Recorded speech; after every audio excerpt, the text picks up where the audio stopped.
Aprende a hacer tu propio martillo de Thor, que puedes lanzar y regresa a tu mano tal como en la película. Para este proyecto me basé en un TikTok muy genial que les dejo en la descripción.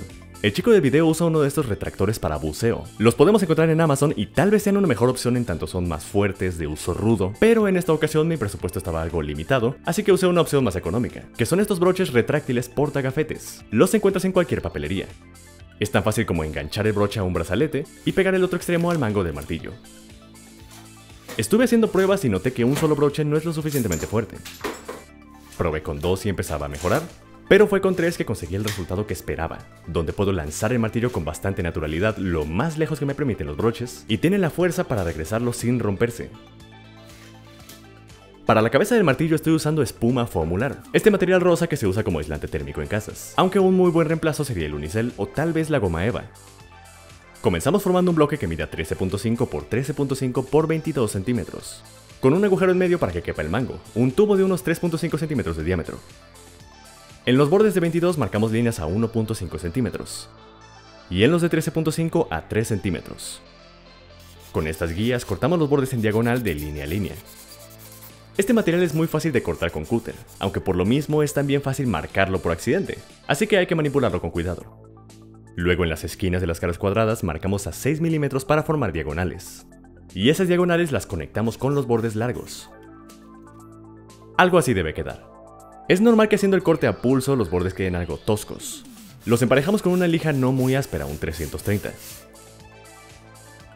Resano con cerámica fría los espacios entre las piezas, que quedaron muy notorios. Para el disco que lleva arriba usamos una placa de material con 5 milímetros de grosor. Ahí podemos cortar el contorno del círculo de 8 centímetros de diámetro, pero a mí se me ocurrió usar la tapa de este portaplanos. Es de metal y tiene el diámetro casi exacto. Aprovechando que este material se derrite fácilmente, calenté la tapa, la presioné contra la pieza, enfrío rápidamente y tengo un corte casi perfecto. Lo pegamos bien centrado con silicona caliente. En los bordes de las caras cuadradas hay un bajo relieve en forma de trapecio. Cortamos ese trapecio en cartón o madera, algo rígido, te dejo plantillas en la descripción. Lo colocamos en la zona, marcamos su contorno con el cúter y hacemos presión para hundirlo lo más que se pueda. Siendo este un material muy blando, podremos marcar 1 o 2 milímetros de profundidad, suficiente para que se note. En estas zonas hay unos grabados en alto relieve. Podríamos cortarlos en el cartón de 1 milímetro, pero nos tomaría una eternidad. Así que esta vez usé pintura textil, que encuentras en mercerías. De hecho, para ahorrar tiempo y que quedaran todos similares, lo hice primero sobre el trapecio que usamos anteriormente. Dejo secar un día para que solidifique la pintura textil y ahora puedo usarlo como sello. Le pongo un poco de pintura y presiono sobre la superficie para crear una calca. No es una impresión perfecta, pero me acerca bastante. Corrijo un poco con plumón. Y ahora sí pasamos la pintura textil. Marcamos estas líneas en los laterales, también te dejo plantillas, y en la parte de abajo. Así queda completa la cabeza del martillo. Ahora, yo quiero hacer la versión rota del martillo que usa Jane Foster. Uso de referencia el de Legends para dibujar las grietas. Para marcar las grietas uso un cautín, aprovechando de nuevo que el material se derrite con facilidad. Hay que pasar la punta rápido para no quemar de más. La pintura textil también se derrite, así que no estorba. En las zonas con cerámica fría tuve que romper un poco para dar paso al cautín, ya que a esta no le afecta el calor. Aplicamos un par de capas de pegamento blanco para sellar. Esto es especialmente importante aquí porque la pintura en aerosol no se lleva nada bien con este material. De hecho, creo que a mí me faltó darle otra capa de pegamento por las prisas, pues podemos ver que la capa de negro brillante sí atacó un poco, dándole una textura bastante irregular en algunas zonas. Pero creo que eso se puede disimular al ser la versión del martillo roto. Se ve en sintonía que tenga muescas, imperfecciones e incluso creo que le da una textura de piedra. En la película se ve mucho más pulcro, pero en mi defensa, el martillo de Hasbro sí que apuntaba a una textura menos perfecta. En fin, lo que digo es que el daño no fue fatal, pero sí les recomiendo que sellen bien su pieza antes de pintar. Aplicamos un wash negro por toda la pieza. Con un pincel más fino paso más pintura negra por las grietas para darles profundidad, y que no se note nada de color rosa original del material.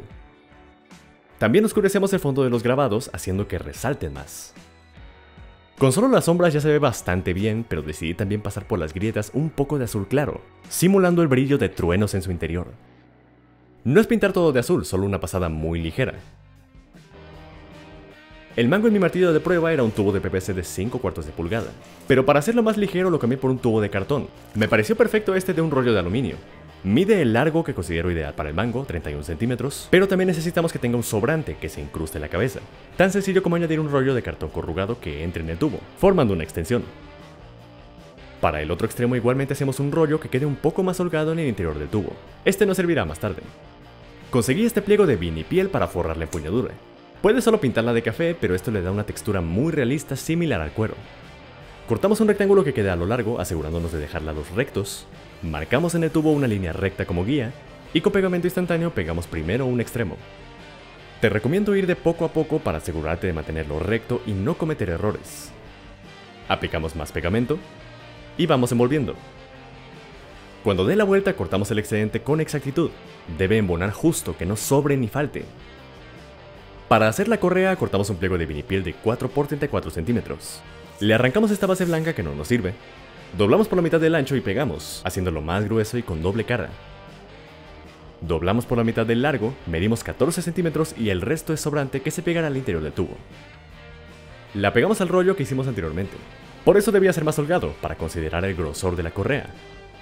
En esta misma pieza usamos hilo cáñamo para crear unos arneses de donde se engancharán los broches. Al ser de plástico y algo fáciles de romper, es mejor no pegarlos y que sean reemplazables. Aprovecho que al ser cartón corrugado, el hilo puede pasar a través de sus orificios. Endurezco el fondo con pegamento instantáneo para reducir el desgaste. Hacemos un nudo dejando espacio suficiente para el ancho del broche y repetimos para tener 3. Hay que ponerlos distribuidos en el contorno, no juntos, porque es más fácil que se enreden. Para los detalles del mango envuelvo un poco de cinta, marco la mitad del diámetro para asegurar simetría y ahí los dibujo. Los anillos tienen un grosor de 5 milímetros, el anillo grande de 1 centímetro, y la base mide 1.5 en la parte baja y 4.5 en la parte alta. Igual te dejo mis plantillas, pero tal vez quieras repetir este proceso si el diámetro de tu tubo es diferente. Marco la base y 9 anillos en cartón gris de 1 milímetro, el anillo grande en cartón de 3 milímetros. Flexionamos alrededor del tubo y deben conectar con su otro extremo. Unimos con pegamento instantáneo. Deben quedar justos pero lo suficientemente holgados para deslizarse, ya que los vamos a pintar antes de pegarlos. Reforzamos con pegamento instantáneo la unión y lijamos ocultándola casi por completo. En la base dibujamos estos grabados e igualmente los creamos en relieve con pintura textil. Aplicamos pegamento blanco para alisar la textura y endurecer. Primer negro brillante, plateado y capa transparente. Una vez secas pasamos todas las piezas, pero antes de pegarlas cuidamos que estén alineadas y distribuidas uniformemente. Los anillos deben tener una separación de 2.4 centímetros aproximadamente. Marcamos sutilmente su posición y fijamos con pegamento instantáneo, cuidando no salirnos del contorno.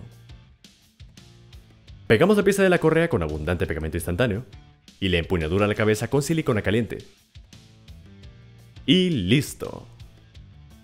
El martillo por sí solo ya es una réplica genial y muy fácil de hacer. Pero lo que lo hace extra especial es que podemos enganchar la base, sujetar los broches a cualquier brazalete y sentir el poder del dios del trueno. Requiere práctica lograr un movimiento creíble. Yo creo que el truco es lanzarlo de abajo hacia arriba y nota cómo a medio vuelo empujo el hilo hacia abajo para que llegue a mi vertical. Quien sostenga este martillo, de ser digno de él, poseerá el poder de Thor. Dime, ¿cuál es tu siguiente proyecto?